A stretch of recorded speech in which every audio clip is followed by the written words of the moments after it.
What's good, y'all? It's been a minute. I know it's your boy K9, the waviest enthusiast y'all know. Welcome back to the channel. In today's video, as you guys saw, we're going to be installing a Volvo fan inside my Z31. The reason for this upgrade is I started driving my car again. The car actually has about 600 miles now on the new engine setup. I've noticed in these hotter weather that we've been getting lately, the car has been having a problem keeping its temperature in check at idle, especially when I'm sitting in traffic. So I went ahead and went to the junkyard, pulled this fan, and we're going to be hooking it up. Before we do this, we do have some modifications that we have to do to it. Very simple, and I'm going to show you how. Alright, y'all, so here is the fan. This fan is, I pulled it out of a 1995 Volvo 850.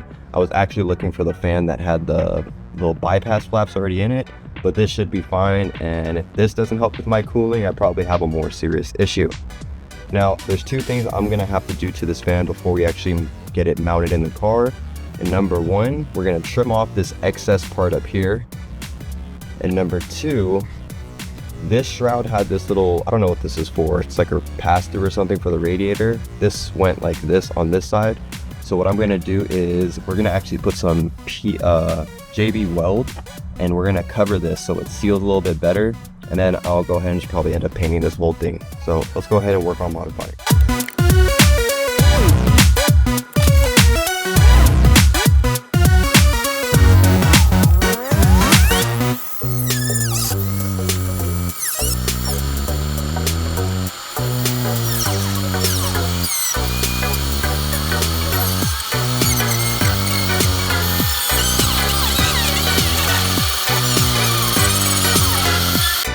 Alright, so we got this trimmed up. Wasn't so bad. Actually looks a lot cleaner now. So now I'm gonna prep this. What I'm gonna do is I'm gonna put some masking tape on the other side. I'm gonna go grab the JB Weld, clean this up. We'll mask it from the inside, layer it on top, and then let it cure.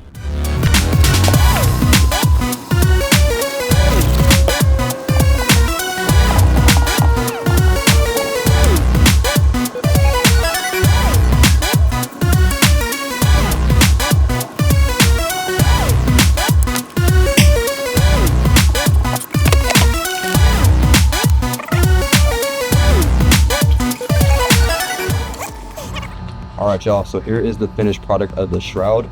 You obviously notice there's a couple things different here. Number one, the fan is gone. You can see it in the background on the table here. Here is the JB Weld section. It didn't come out the way I wanted it to, but at least it's sealed, which is nice. And then if you guys couldn't tell, I went ahead and just painted the whole thing. Kind of regret doing it only because it did get dirty, so it didn't get a good finish, but it is what it is. So with the fan removed, it's going to be a lot easier to mount, so let's go ahead and work on that.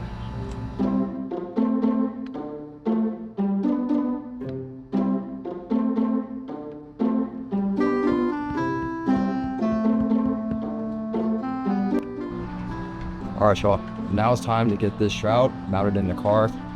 As you can see, I already have some cardboard laid out on the Champion 3-row, so that way we don't go ahead and mess things up. Let's get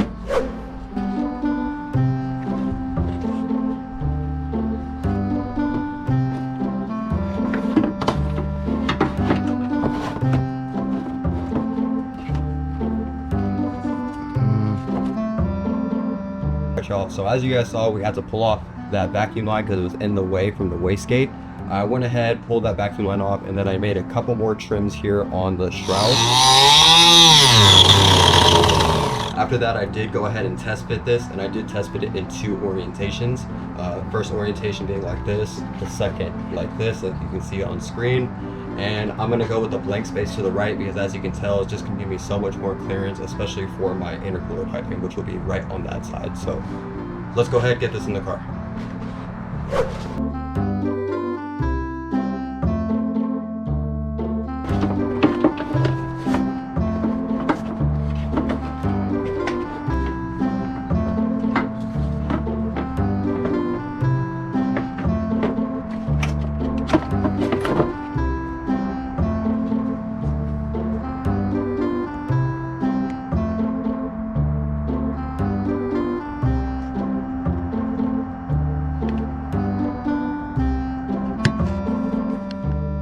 Alright, y'all, before I go ahead and put the fan back in, I want to show you guys the old fan compared to this new Volvo fan. So this was the old one. It was a 16-inch eBay unit.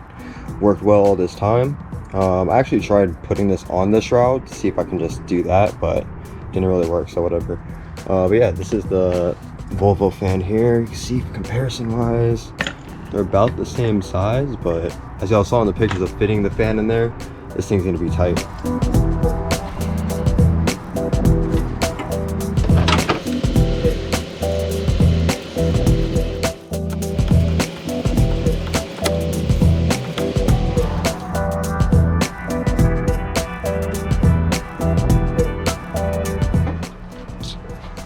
What's good, y'all? So quick update. I went ahead and cut off the zip ties that I was using for the fan shroud for two reasons. Number one, let's be honest, that wasn't the best way to keep the fan shroud secure. Two, when I went to go close my hood later, my fan was interfering with the latch, so I had to make some adjustments. So I went ahead, went on Amazon, and I bought these radiator fan kit. I'm gonna go ahead and have the link to this exact kit down below so you guys can get it yourself, especially if you're doing a custom application like me, whether you're doing it on your Z31 300ZX or whatever car you're happen to be working on. So since this is all mounted and we can close the hood, let's go ahead and move on to the wiring so we can go ahead and get this thing fired up. Let's go.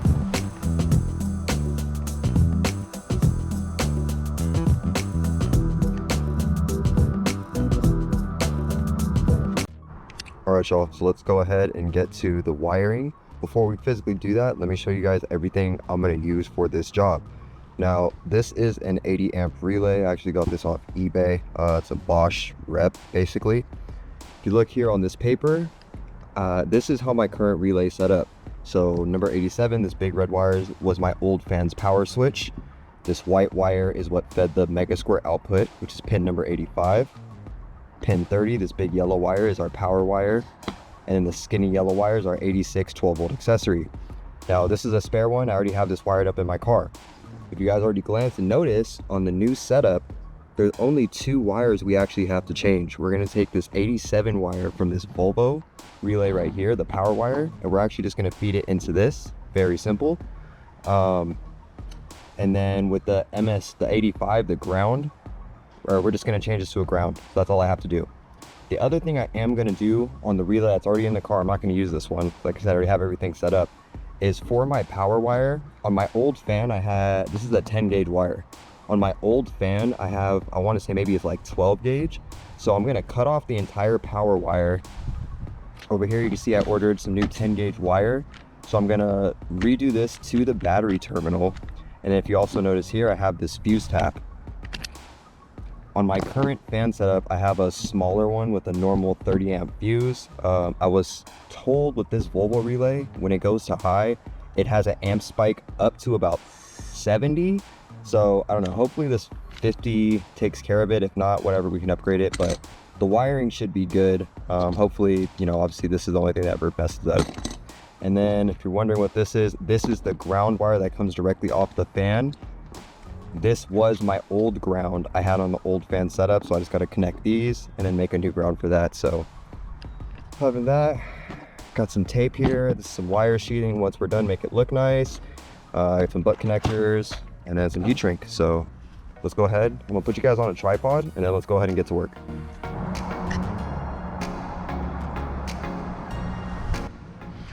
All right, y'all, so I didn't go over this on the previous part. So here on the relay, this middle pigtail, these are for your outputs. So this is what's going to get connected to our ECU. In the case you're not using your ECU to control this like I am, this is where you would install your thermostat, your temperature switch.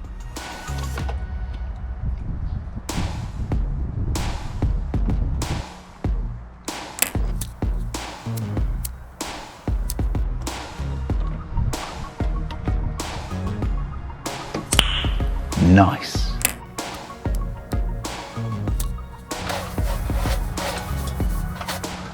Alright, y'all, so I went ahead off camera and I basically finished up everything. So we have all 4 pins wired and sheathed. I have my 2 ground points here. And then for the Volvo relay itself, like I said, I had 3M on it. It kind of came off already. I'm gonna figure out something else, but for now everything is wired up, so let's go ahead and test it. Also, when it comes to the power wire off the 4-pin fuse, like I said earlier in the video, I added a maxi fuse here and got that plugged into my turbo. So that being said, let's get into Megasquirt. I'm gonna show you guys how to add this second output, which is the high speed output, and then we'll go ahead and test the fan and we'll be done. All right, you guys, so here we are inside TunerStudio. Now, I'm gonna show you guys this as if you already have your basic fan setup, which if you go to basic load settings, if we go here to fan control, you can see I already have mine set up. My fan kicks on at 175, turns off at 165. This will now be my low speed settings. To add your high speed output, number one, let me just say on my actual Megasquirt ECU pin, I'll have the layout right here on screen. I went ahead and added this output to the VVT pin, which I believe was number 33. So what you're gonna wanna do is come up here to your search bar, type in Pro, give it a second, and you're gonna go here to Programmable Outputs 1. Once this screen pops up, whatever output you're using in your Megasquirt, you're gonna find it in this list. As I said, I'm using the VVT pin, which is why you see it green, because I already set this up. Coming here, this is what you're gonna wanna set up. You're gonna wanna enable this port. For your power on value, make sure this is off. Your active value is on. For your output channel, you're gonna put this to coolant greater than, that's where math is important, y'all. And then threshold is gonna be your temperature you want it to kick on at.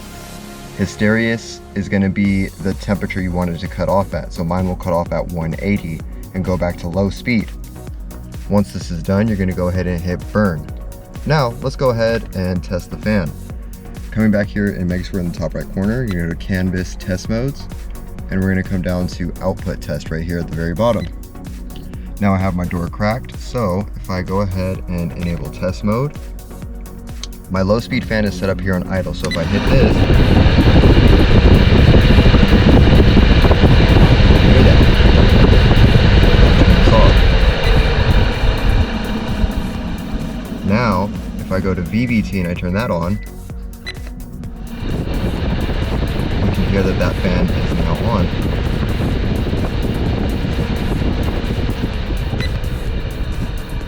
And that, you guys, is it. That is all you need to do to get this set up. Make sure when you come back in this test screen, you hear both settings, and that's it. You're all good. All right, y'all, so we finished up everything for today's install. We got the fan and the shroud in the car with some trimming adjustments. We mounted it with the radiator zip ties. We got it wired up not only to our current existing 4-pin relay, but the Volvo relay and our Megasquirt, and we've officially tested it and know that it works. So we are all done now. Now, my only problem is I did run into an issue with this fan shroud being kind of high, and I do need to alter my cold side piping for my intercooler. I have an idea on how I'm gonna get that to work. I'm gonna put that in another video for you guys. So for right now, what I need you guys to do is let me know if this video helped you at all. Let me know what kind of car you're adding an E-fan to, and more importantly, what kind of E-fan are you gonna be using for your setup? Let me know in the comments. I'm gonna see you guys in the next one. Thanks for watching.